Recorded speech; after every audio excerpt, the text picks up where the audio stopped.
Squid Game, Netflix's most watched show in its history ever, a story about how 456 people are rounded up on one island and play a series of death games, where if you lose, you die, but if you win, you get 45.6 billion won. And as I was watching, I asked myself a question that we all totally asked ourselves when we watched Squid Game. Wait, could this actually happen in real life? Hey YouTube, I'm Indexed, and today we're gonna be answering that question. But to start this off, let's try some criteria for our hypotheticals, because there could be some potential scenarios that could qualify for being something similar to Squid Game but isn't quite so. For example, if, I don't know, some Ted Bundy type psychopath rounded up 10 people and made them play a bunch of games where if you lose, you die. It sounds kinda like the Squid Game plot, but obviously the operation isn't quite as massive as it, so I thought about it, and here's the criteria for something that qualifies for being considered a real-life Squid Game. For context, I was a little bit lenient on if these games wanted to be considered a Squid Game. To explain some of it, here we go. Of course, it has to run without people finding out about it, and a lot of that comes with having to cover up 455 people suddenly disappearing and Law Force just doesn't find out about it. So, to make it easier on whoever wants to run the games, let's cut 456 players in half to be at least a minimum of 228 players, which still stands as a massive amount of players but makes it so that it's more doable in terms of rounding people up. And when we cut the players in half, we'd also have to cut the guards in half too, and there's no definitive number of confirmed guards. Most internet nerds say it's around 430 on average, so let's call it 215 guards. 22.8 billion won sounds like a good amount to me as a large prize pool for those who win. There would have to be VIP viewership and a gambling pool to fund the games. Furthermore, there needs to be a clear, down-to-earth resemblance to Squid Game, so it's not just some clear bootleg version of it. And finally, a huge plot hole that wasn't covered in Squid Game for our last criteria point. How does one possibly randomly get a card with 45.6 billion won in it, and the Korean IRS just doesn't care? And that's our criteria to qualify for an actual Squid Game. That leads us into our next question, and that's who actually might have the power to fit this criteria? A few names come to mind, but the first one that comes to mind to me is an ultra-rich billionaire. This comes first to mind to me because this isn't the first time we've seen a really rich guy have some crime going on behind the scenes on an island looking at you, Jeffrey Epstein. But we're talking about a different Jeffrey today, because what if Jeffrey Bezos decided to say, screw my lavish lifestyle, let's kill some people? Hopefully, Jeff Bezos just sticks to Amazon, but for the sake of the hypothetical, let's dive into if he could be capable of running this. Firstly, let's talk money. I'm gonna speak in USA terms because that's where most of my viewers come from. Alright, so Jeff Bezos has a net worth of about $230 billion, but any financial connoisseur knows that net worth doesn't equal Jeffrey Bezos' bank account. And a quick financial lesson for you guys, it's the value of whatever you own minus everything you owe. So basically, Jeff Bezos has about $230 billion worth of his bank account plus all of his Amazon facilities and other shite. So we actually have no idea how much is in Jeffrey Bezos' bank account, but we could probably make some educated guesses and come up with hypotheticals to allow Jeff Bezos to fund this operation. But how much would a Squid Game operation cost out to be? To answer this question, I hired a financial analyst from Harvard. Okay, no I didn't. Alright. Listen, I did some research on my own, and it's better to highball what you think the cost is than to lowball what you think it is, in the case of Squid Game, so that you don't end up thinking that making Squid Game is easier than it seems. You see, you guys, I don't have a PhD in finance, I'm just some 17-year-old trying to make some content here. So don't go down on me trying to analyze to the best of your intellectual abilities to deduce whether my amounts are correct, but keep in mind that when in doubt, I just chose the higher number. Just use my knowledge, I beg you. So, here's a 2-year projected operating statement that tells us how much Squid Game would cost strictly to just how it was in the show, but obviously that's just some nerdy shit, so in short, Squid Game would probably cost about $330 million in its initial year of construction, given that the construction workers just lock in, and then are able to build this massive facility in a 1-year time span, and then about $60 million with a profit about $70 million each subsequent year that the games run. Keep in mind, this is strictly to how the games in the show are described to be, and is subject to change when put into our hypothetical Jeffrey Bezos real-life Squid Game scenario. Taking a look at the price of Squid Game and comparing it to the cost of how much it usually costs to build a Six Flags, I would highly doubt that Jeff Bezos doesn't have the money to build a Six Flags. So does Jeff Bezos have the financial power to run a real-life Squid Game? Yeah, he does. Now, how can Jeff Bezos make Squid Game from fiction to fact? Let's take a look at our criteria again. and take a look at our last bullet point A, the capability to run for at least 10 years without detection from law enforcement. So, to ensure that our real-life Squid Game goes undetected, we're gonna pick an island, just like in the actual Squid Game. The island can't have many questions towards it, so we have to make sure that there aren't any fishermen who might just come across it. There are no airplanes flying over it, or some people on a duck boat trying to do some whale watching. So I did some digging online, and it led me to this private island down in Chilean Patagonia. And why, may you ask, why did I choose this island? Well, let's go through the list. The actual Squid Game island is only about 900 acres, while our private island exceeds that by a pretty substantial amount, so spacing is no problem. Chilean Patagonia is a very not so populated region with only about 1 to 8 inhabitants per 10 square kilometers, so detection, we're basically incognito mode at that point. But you can't just walk up to the guy selling you the private island and say, hey, I'm gonna kill 456 people here. No. Just no. You're gonna need a cover-up story. Fortunately for us, in Jeff Bezos' case, he has a company outside of Amazon that could do just a thing, and it's called Blue Origin.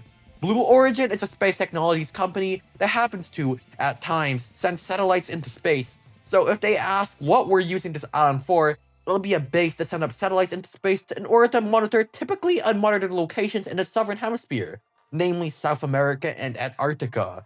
And the Chilean government tends to be pretty conservative when it comes to government interference, so if a few workouts legally, this could be done. We ship in cargo to build the facility and begin construction, and within a year, we're golden. But now, how do we get 456 players and 430 guards to run the games for us? Firstly, the players. A question that remained unanswered in Squid Game is how did they know the exact statistics on these people and how much they were in debt? We may not know the exact answer to that, but we've got an answer that could help us get to know about that. It's called DCOM Equifax. What is DCOM Equifax, you may ask? It's the most well-known credit agency in Chile, and with the power of Jeff Bezos' money, I'm sure we could pull a guy from DICOM to give us the bottom 1% of credit scores that we could find to play some dachi with. If that's not enough, we'll also set up our own loan shark agency throughout Chile and get to build rapport on notable names who can't pay off their debts. But it's not sensical at all to just kidnap all of these people and expect not to get a ton of missing persons reports, especially within such a short amount of time. In Squid Game, this was written off to be some sort of police not giving a shit about the poor type of action, but in the real world, that's just not how it is. As we build rapport, we'll narrow it down from not just who is in the most in debt, but who tends to be in the more socially isolated type of profile to mitigate attention drawn. Since ethics are out of the picture here, any concerns about people still getting reported missing that could hinder our operation will be met with a, let's say, cartel type of responsiveness. As to gather 430 guards, the show didn't quite specify how to do so. I don't think the recruiting process would have looked like, hey, we need you to run some death games for us, would you like a job offer? Like, no. Is there some sort of training or onboarding process for putting bodies into caskets? Well, maybe. Let's get into it. Our lowest rank guards, the Circles, would be recruited in a similar process to how players are recruited, of Chilean financially unstable origin, but the process looks a little bit different. We'll have an inclination towards ex-convicts, particularly gang and cartel members, who've had the street code embroidered within them that says snitches get stitches. Since these people have clearly low ethical standards, conducting these operations shouldn't necessarily be any morally challenging towards them. For our gun-wielding triangles and square managers, our process would be more spaced out.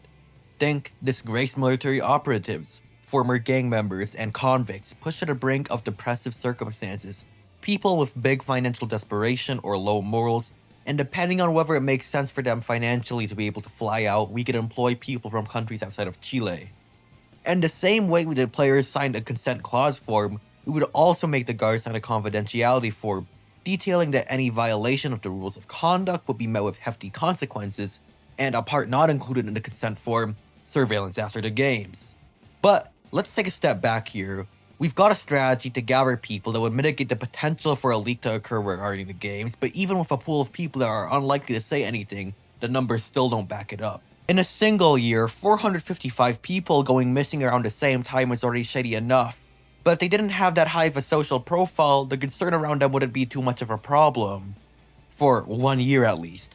Add that up, and at the end of 5 years, that's already 2,275 people who went missing.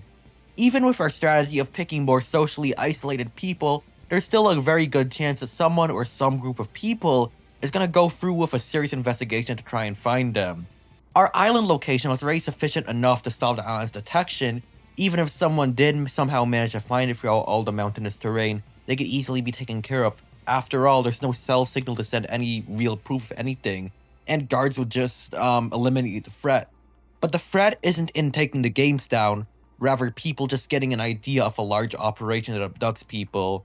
They may not have to think of it as a literal Squid Game, just the prospect of being asked to do something for money after being approached by one of our recruiters, which could probably make them think that this is some sort of organ harvesting trap, which to be fair is pretty much true in a way, but not quite so.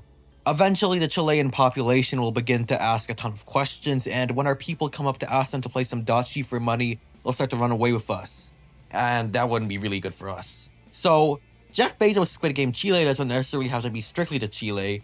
Rather, we can space out our zones of retrieval, obtaining players from Peru, Bolivia, Argentina, etc.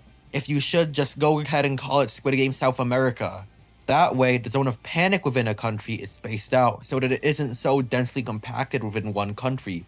Because when put into multiple zones of target, the likelihood of a chaos being unfolded is much less. To be extra safe, we'll also cut down our amount of players to 228. Just because that's a really big amount of people, but the problematic likelihood of all of this is cut in half. Now, there's a similar question when it comes to the guards, and since we cut the players in half, let's cut the guards in half too. Similar problem arises with the guards as well. There's a lot of them, but don't worry, it's all spaced out just like we did with the players, so a coordinated effort by some of the guards to bring an end to the game is much less likely. But still, we're letting 215 guards go untouched. Can all of them keep their mouths shut? The stone never really specifies if the guards are replaced each year, but it highly implies that they are, so it's add up to a pretty substantial amount of guards at the end of a few years. All of them keeping their mouth shut? I don't know. Even if we yell out a bunch of scary stuff at them, there's still a chance someone might want to play hero. How about we give guards who leak a taste of their own medicine?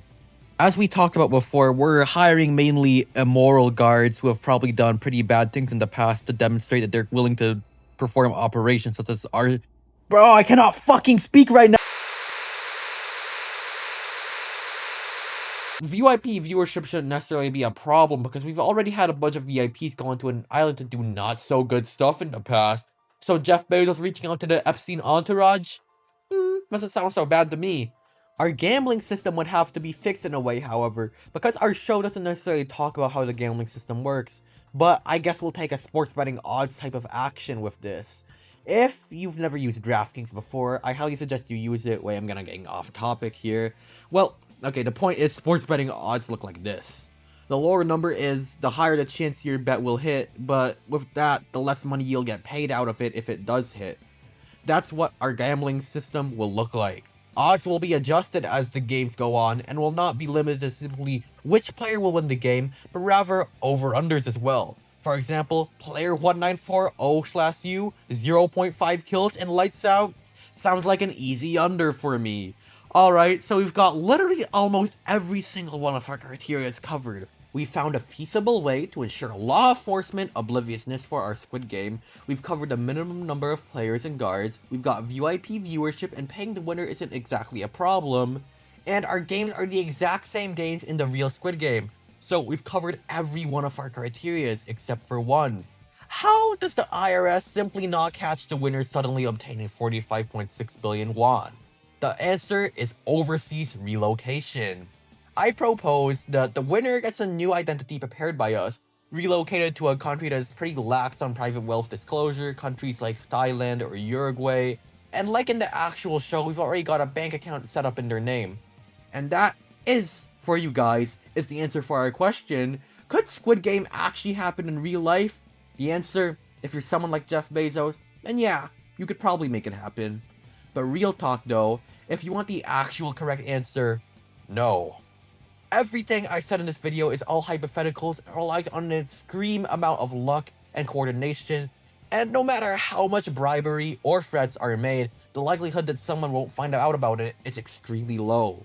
Even somebody as rich and powerful as Jeff Bezos, it likely couldn't happen. Repeating my disclaimer, this video was made for educational purposes and should not be taken seriously. Squid Game really is such a chaotic and evil concept and should never ever happen in real life. But with that, ladies and gentlemen, is the end of the video. Thank you guys for watching, and if you liked the video, please leave a like, subscribe to my channel, and turn on the notification bell.